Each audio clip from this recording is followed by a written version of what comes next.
श्रीमती सरोज बाला द्वारा लिखित पुस्तक रामायण की कहानी विज्ञान की जुबानी, ये पुस्तक सामने आते ही सालों साल से मन में उठने वाले भाव फिर एक बार जागृत हो जाते हैं। महर्षि वाल्मीकि ने अपने महाकाव्य में लिखा है कि रावण जब सीता को धमका रहा था, उस समय लंका में चंद्र ग्रहण दिखाई दिया। जब रूप यौवन से संपन्न रावण सीता जी की ओर बढ़ रहा था, तो सीता जी का शरीर दुख तथा डर से इस प्रकार कांपने लगा, जैसे कि तूफान में कोई कदली का पेड़ हिल रहा हो।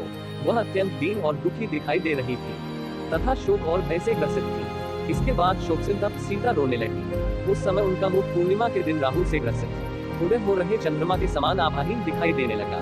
वाल्मीकि जी द्वारा वर्णित पौष की पूर्णिमा की रात्रि के इस चंद्र ग्रहण को प्लेनेटेरियम सॉफ्टवेयर ने कोलंबो के अक्षांश और रेखांश से दिनांक 12 सितंबर 5076 ईसा पूर्व को शाम 4:15 से 6 बजे तक दिखाया है। इसका वर्णन महर्षि वाल्मीकि के द्वारा वर्णित घटनाक्रम में भी है, जिसमें स्पष्टतः संस्कृत में लिखा है पौर्णमासी में निशांतमोग्रस्तेन्दु मंडलाम पद्मिनी में विध्वस्ता हक्षुरा चमू में तस्याः पुनर्बिंबफलोपमोष्ट स्वक्षिद्रुकेशांतम राल्पक्षमेल वक्त्रम बभासे सिक्षुतुदष्ट्रम रहोन्मुखात् चंद्र इव प्रमुक्तहल।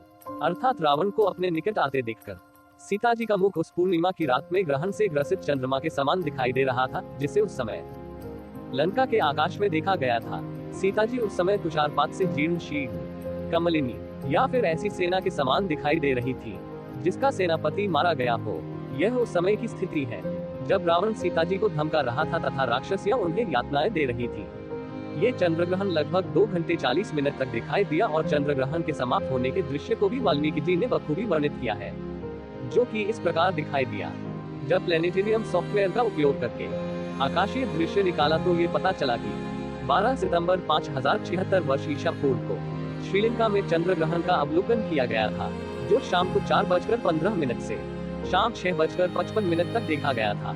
इस आकाशीय दृश्य का ये स्क्रीन शॉट, जिससे ये स्पष्ट हो जाता है कि यह चंद्र ग्रहण कोलंबो से देखा गया था, जिसकी स्थिति 7 डिग्री उत्तर 80 डिग्री पूर्व में था। रावण के जाने के पश्चात राहु के ग्रास से मुक्त हुए चंद्रमा के समान सीता जी का मुख लाल होठों, सुंदर नेत्रों, मनोहर भौहों, रुचिर केशों और उज्ज्वल दांतों से सुशोभित हो चमकने लगा। इस दिन को भारतीय पंचांग के अनुसार मार्गशीर्ष माह की समाप्ति तथा पौष माह का आरंभ माना जाता है, अर्थात शिशि का प्रारंभ हुआ। ये पूरी तरह से उस मौसम के क्रम को भी इंगित करता है जिसके बारे में रामायण में संदर्भ मिलते हैं। ग्रहण के स्क्रीन शॉट के साथ दूसरा चित्र पृथ्वी पर पड़ने वाली चंद्रमा की छाया को स्पष्ट रूप से दर्शाता है। इसके अतिरिक्त ये सॉफ्टवेयर इस दिन को मार्गशीर्ष की समाप्ति तथा पौष माह की पहली पूर्णिमा भी दर्शाता है। स्टेलेरियम सॉफ्टवेयर बढ़ते घटते चंद्रमा के पेज को स्क्रीन पर नहीं दिखाते, इसलिए सूर्य से ठीक 180 डिग्री पर चंद्रमा के ऊपर पड़ती धरती की छाया को अलग से दिखाया गया है। इसी प्रकार रियल फैक्ट्स को जानने और अपनी प्राचीन धरोहरों से रूबरू होने के लिए हमारे चैनल को लाइक और सब्सक्राइब जरूर करें और कमेंट में जय सीताराम लिखना न भूलें।